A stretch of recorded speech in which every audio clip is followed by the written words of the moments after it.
अरे भैया एकरा के तो हमनी सब मार देले रहनी। ई उहे आप की ओकर भूत। ज्यादा हमरा बारे में सोचबे तो दिमाग के नस फाट जाई। अरे नस तो तोरे दिमाग के फाट गेल। यही से तो पगला गेल बने। पागलपन और दीवानापन में ज्यादा फर्क ना है। दम बा तोहनी के बम में तो रोक ले हमरा के। पकड़ छोड़े। ये बना चलो। ये बच के जाए बचेगा जल्दी से।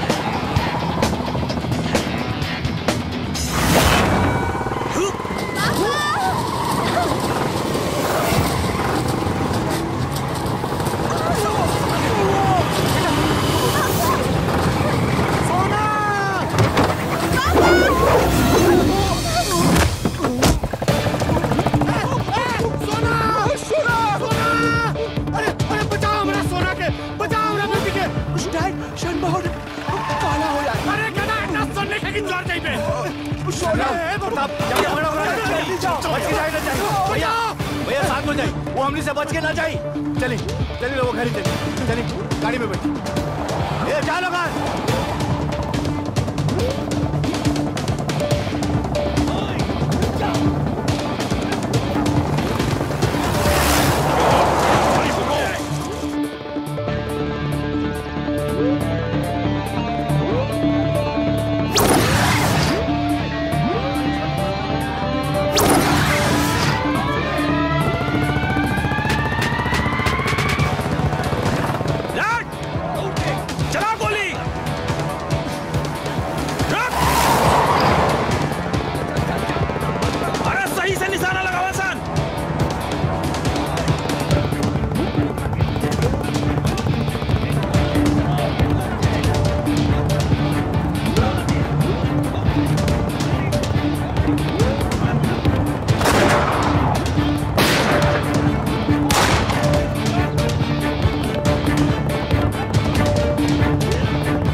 बाइक तो यही पड़ल बा। ढूंढा सन यही कहीं होई। पूरा जंगल छान मारा। भैया चल चल चल। कहीं कोई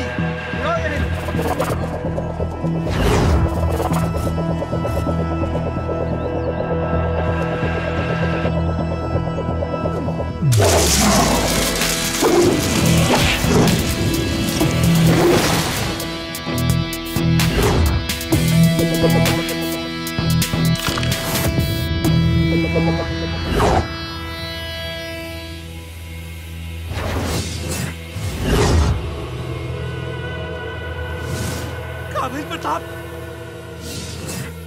अरे छोड़ो ना।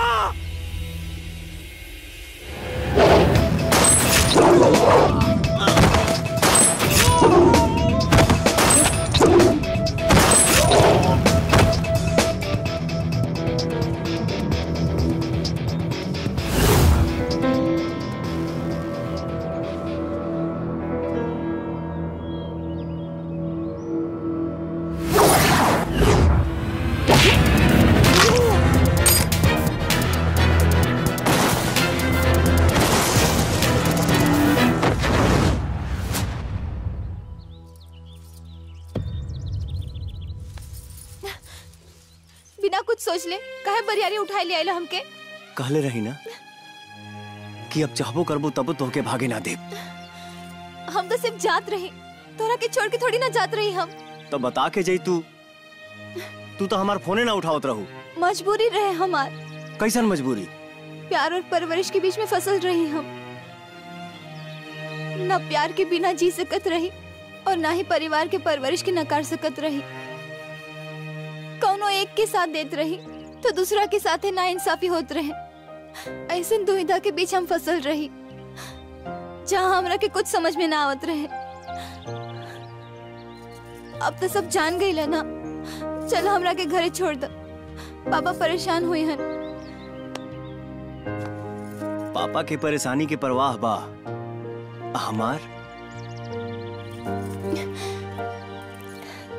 तू तो हमारे सब कुछ हवा, दिल, जान, चाहत, ईमान, सब कुछ।